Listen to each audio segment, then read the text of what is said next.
Bien-aimés, je vous adresse mes salutations affectueuses au nom de Jésus. Avez-vous vu les bateaux de pêche des pêcheurs? Il y a un endroit appelé Rameswaram, n'est-ce pas? C'est une grande ville dans le district de Ramnad, sur la côte du sud du Tamil Nadu. La plupart des pêcheurs vivent ici. Il y a des milliers de bateaux disponibles ici. Ceci n'est qu'une partie de tous ces bateaux, des milliers de bateaux. Il y a des petits et des grands bateaux. Ils ont différents types de bateaux. Avec ces bateaux, ils partent en mer pour pêcher. Maintenant, je me tiens près des bateaux de pêche utilisés par les pêcheurs. Jésus marchait le long du rivage de la mer de Galilée et a choisi quelques pêcheurs comme ses disciples. Pierre, Jean, Jacques et André étaient des pêcheurs. Jésus les a choisis et les a transformés en ceux qui ont bouleversé le monde. Alors, nous devons prier pour la communauté des pêcheurs, que le Seigneur les choisisse, les sauve et les transforme pour qu'ils soient comme Pierre, André, Jean et Jacques. Ils rencontrent beaucoup de problèmes dans leur métier. Ils font face à de nombreuses difficultés dans les endroits où ils vont pêcher. Ils sont tués sous prétexte d'avoir franchi la frontière. Leurs bateaux sont saisis. Ils subissent de lourdes pertes. Les problèmes auxquels ils sont confrontés sont immenses. Ils sont en mer toute la nuit. Ils ne savent pas jusqu'où ni combien de kilomètres ils sont allés au large.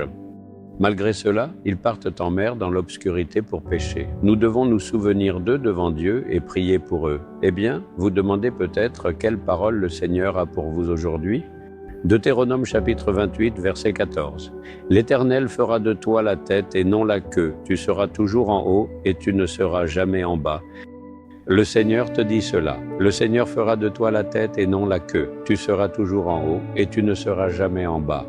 Qu'est-ce que cela signifie? Il te placera en première position. Es-tu en train d'étudier? Il te placera au premier rang. Travailles-tu? Tes compétences et ta sagesse seront révélées et tu seras placé à un poste élevé. Fais-tu des affaires? Tu seras le numéro 1 parmi les gens de ta région. C'est le désir de Dieu.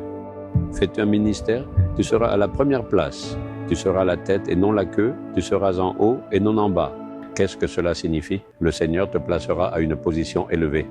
Ne te contente pas de ta position actuelle, mais désire atteindre la place que le Seigneur veut te donner. Il désire que tu sois placé à une position élevée.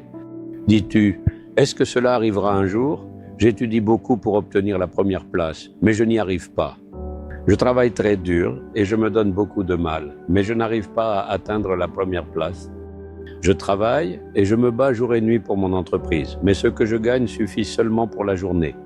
Je n'arrive pas à m'élever. Es-tu tourmenté ainsi? Le Seigneur veut te placer à une position plus élevée. Tu dois aussi le désirer. Dis-lui, Seigneur, ta promesse m'est destinée. Tu feras de moi la tête. Tu m'élèveras et je le crois. Tu dois croire et prier sur la promesse. D'accord? Prier seul ne suffit pas. Tu pries, mais le Seigneur attend quelque chose de plus.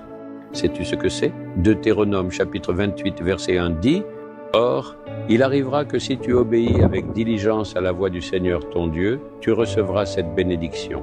Donc, prier seul ne suffit pas. Le Seigneur a donné une condition. Le Seigneur a écrit et nous a donné ses commandements qui disent comment vivre. Tu dois être prêt à les écouter et à leur obéir. Tu dois écouter sa voix. Il est prêt à te parler. Tu dois écouter sa voix chaque jour, puis accomplir ton travail. Tu peux être en train d'étudier, de travailler, de faire des affaires ou un ministère. Tu dois lui demander, « Seigneur, que dois-je faire aujourd'hui? Comment dois-je le faire? Parle-moi, Seigneur. » De cette manière, tu dois parvenir à l'expérience de t'approcher de lui dans sa présence. C'est ce qu'il désire. Mon fils / ma fille, je veux te parler. Je veux te conseiller. Si tu marches selon ce que je dis, tu pourras t'élever à la première place. Il y avait une pauvre mère qui trayait ses vaches dans sa ferme et vendait du lait. Comme il y avait une malédiction dans sa famille, en disant « Plus de 200 veaux sont morts ».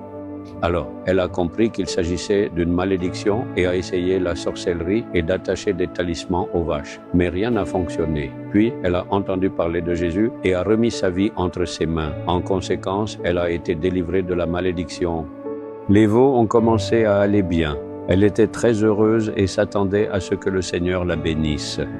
Mais elle a subi des pertes dans son commerce de lait. Alors elle s'est tournée vers le Seigneur. C'était une mère pauvre dans un village. Elle est allée et a dit, « Jésus, je suis venue à toi, tu as changé ma malédiction. Mais il n'y a pas de bénédiction parfaite, je ne fais pas de bénéfice complet, je ne fais que subir des pertes. » Puis elle a entendu la voix du Seigneur, c'est elle-même qui l'a raconté.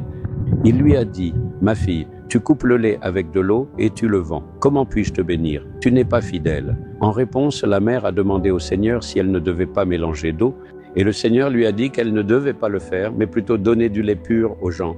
Jusque-là, elle pensait qu'il n'était pas mal d'adultérer le lait avec de l'eau, parce que tout le monde le faisait. Tout le monde fait de l'adultération avant de vendre le lait. Certains le font ouvertement et d'autres en secret. Tout le monde fait de l'adultération. Elle faisait la même chose depuis des années sans savoir que c'était mal. Maintenant, le Seigneur lui a dit de ne pas mélanger d'eau. Comment le savons-nous? Elle nous l'a elle-même raconté, nous avons encore son témoignage. Elle a dit que le Seigneur avait parlé très clairement à son cœur. Le Seigneur a parlé à une mère qui faisait du commerce de lait dans un village. Ne vous parlera-t-il pas à vous aussi?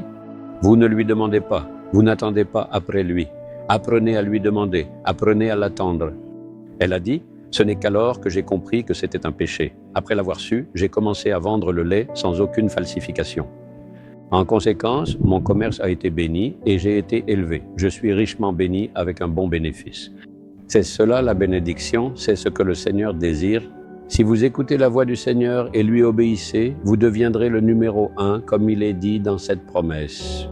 Tu seras élevé, tu seras la tête et non la queue, dit le Seigneur. Vas-tu t'engager aujourd'hui? Vas-tu demander au Seigneur? J'ai besoin de cette expérience. Je veux que le Seigneur me parle. J'ai besoin de faire l'expérience d'écouter ta voix en t'attendant. Demande, Seigneur, je veux être à la première place. Bénis-moi selon ton désir. Fais de moi la tête et non la queue. Place-moi au-dessus et non en dessous. Je m'engage à écouter ta parole et à obéir à tes commandements. Parle-moi, corrige-moi et guide-moi. Père, je prie au nom de Jésus. Amen. Amen.